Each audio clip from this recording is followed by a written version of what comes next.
Et si je vous disais que la plupart des projets logiciels sont déjà condamnés, avant même d'écrire la moindre ligne de code? Non, non, le vrai coupable, c'est pas le bug de dernière minute ou le délai qui explose. La véritable bombe à retardement, elle est cachée bien en amont, là où personne ne pense vraiment regarder. Allez, aujourd'hui on va désamorcer cette bombe ensemble. Regardez-moi ce chiffre, c'est juste hallucinant. Plus de la moitié des coûts de développement partent en fumée, juste pour corriger les erreurs. C'est un rapport d'Unist qui le dit. En gros, c'est comme si pour chaque euro qu'on met sur la table, il y en a 50 centimes qui servent uniquement à réparer les pots cassés. C'est un gaspillage monumental qui met à genoux les budgets, les équipes et même des boîtes entières. Alors c'est quoi cette cause cachée qui dévore les budgets comme ça? C'est vraiment là que tout se joue. Le problème en fait, il vient pas du code, pas vraiment.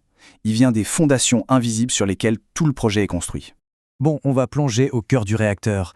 Bienvenue dans ce qui est, soyons honnêtes, la phase la plus dangereuse de n'importe quel projet, la définition des exigences. C'est là, dans ce moment super critique, que les graines de l'échec futur sont semées la plupart du temps. Il faut voir ça comme le plan d'architecte du projet. C'est la seule et unique source de vérité pour toute l'équipe. C'est ce document qui est censé dire voilà ce qu'on construit, pourquoi on le construit et comment ça doit marcher. Alors forcément, quand ce plan est flou, tout le reste s'écroule comme un château de cartes. Et ce qui est super intéressant, c'est cette citation d'un utilisateur de Reddit, Kodak Totter. Il dit un truc tout simple mais essentiel. Les maquettes, ce sont les plans de départ. Mais une fois que le bâtiment est construit, la référence, c'est le bâtiment lui-même.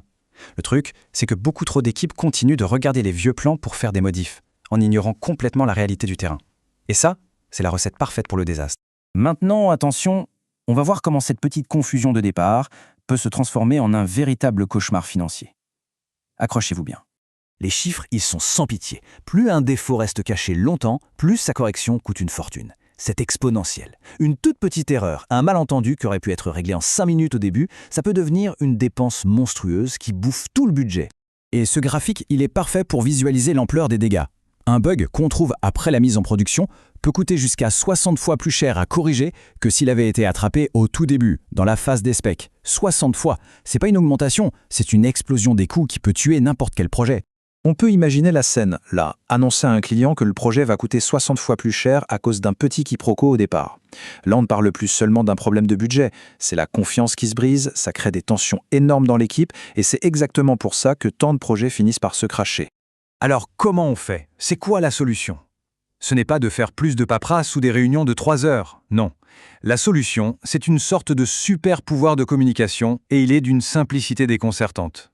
En fait, l'objectif ultime, c'est de construire un pont hyper solide entre ceux qui ont la vision business et ceux qui ont les mains dans le code. Il faut que tout le monde, du grand patron au stagiaire, voit exactement la même image mentale de ce qu'on est en train de construire. L'alignement, c'est la clé. Et cette question de l'utilisateur consulting status, elle est juste géniale. En une phrase, elle clarifie tout. Est-ce qu'on est en train de réarranger les meubles, de refaire la salle de bain ou de construire une nouvelle aile à la maison? Tout le monde comprend la différence d'effort. C'est simple, c'est visuel et ça évite des malentendus qui coûtent des fortunes. Un autre développeur a cette image qui marche super bien. Un projet, c'est comme une coloc. On ne peut pas juste acheter des nouveaux trucs cool en permanence et ignorer la pile de vaisselle sale dans l'évier. C'est la meilleure façon d'expliquer ce fameux équilibre entre les nouvelles fonctionnalités et la maintenance, ce qu'on appelle la dette technique. Et là, l'analogie de la vaisselle sale, elle enfonce le clou. On peut zapper la vaisselle, 1 jour, 2 jours, mais à un moment, la cuisine est tellement dégoûtante qu'on ne peut plus rien cuisiner de nouveau. Eh bien, la dette technique, c'est pareil. À la fin, elle paralyse tout le projet. Bon, tout ça c'est bien beau. Mais le point crucial c'est comment on met ce super pouvoir en pratique, concrètement, dès le prochain projet. Voici un plan d'action tout simple. D'abord, étape 1, on définit l'échelle. Est-ce qu'on parle d'un simple coup de peinture ou de refaire toutes les fondations? Ensuite, étape 2, on équilibre le travail. Est-ce qu'on achète un nouveau canapé ou est-ce qu'on nettoie enfin la cuisine? Et pour finir, l'étape la plus importante, on confirme. Toujours valider que tout le monde a compris la même chose avec une analogie simple que personne ne peut mal interpréter.